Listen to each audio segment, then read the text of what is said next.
Okay, in today's project, we're going to work on the thermostat on MY18 Beta 300RR. Not sure if you can see here, but the hoses are held on with a kind of a permanent type clamp there. We're going to see if we can take those off, but the way we're going to do it first is, of course, we're going to drain all the coolant out of the bike, and we'll take off all the traditional hose clamps. Now, the reason I'm doing this is because I'm actually going to take the thermostat out of the bike itself and just let the coolant flow through. So we'll show you how that progresses. So first things first, we're going to take the coolant out of the bike.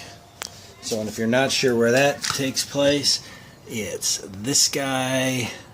Whoop, this guy right here. You're going to see this guy right here with the yellow on it, and you can see the little crush washer. Alright, so we're going to do that, and we're going to take all the clamps off, and I'll see you at the workbench. Okay, so this is what the thermostat hose unit looks like. I think the best idea was just to take it apart at the standard hose clamps. That way we're not messing with it. It came apart real easy. As far as the amount of coolant that came out, this container here is full, so in reference to a U.S. drinking bottle, which is 16.9 ounces. Maybe this is a quart and a half, but it's in a clean container and it's fresh coolant anyways, so I'm going to go ahead and reuse that. I'll probably run it through a filter, but well, that's what it looks like. So I'm going to go ahead and take it apart, and we're going to do that by taking off these screws. So let me go ahead and do that. Alright, so this is what it looks like when a thermostat's taken apart. That's one side with the thermostat and the O-ring. Let me go ahead and pull that out. You'll see that it pulls out. There's an O-ring and a thermostat. And then here's the other side. Hope you can see that.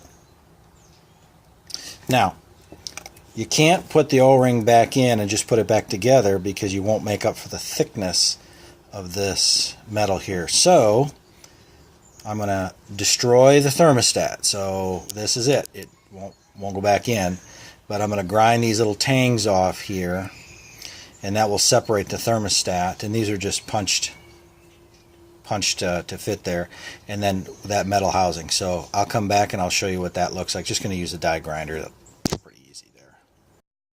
Okay, so now I've got the thermostat apart.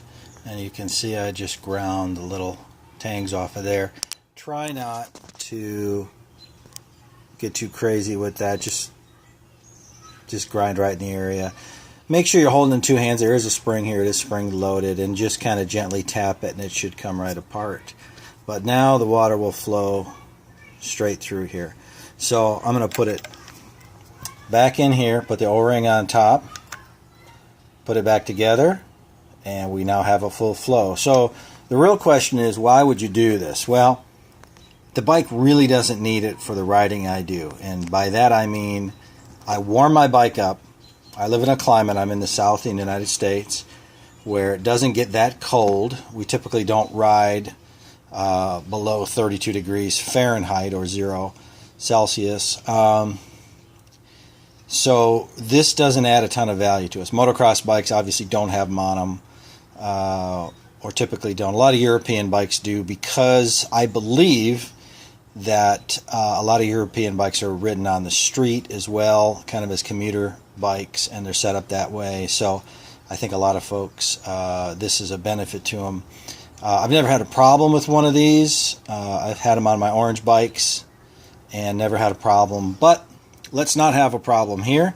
Let's just skip it completely. Take it out, and this way we don't need to buy those expensive $200 hoses. I've never blown a factory hose. I guess it happens, but I don't know. I'm going to stick with the factory ones for now. So that's it. I appreciate it. Subscribe, follow me. More videos coming. Next thing we're going to talk about is carburetor. Thanks much. Bye bye.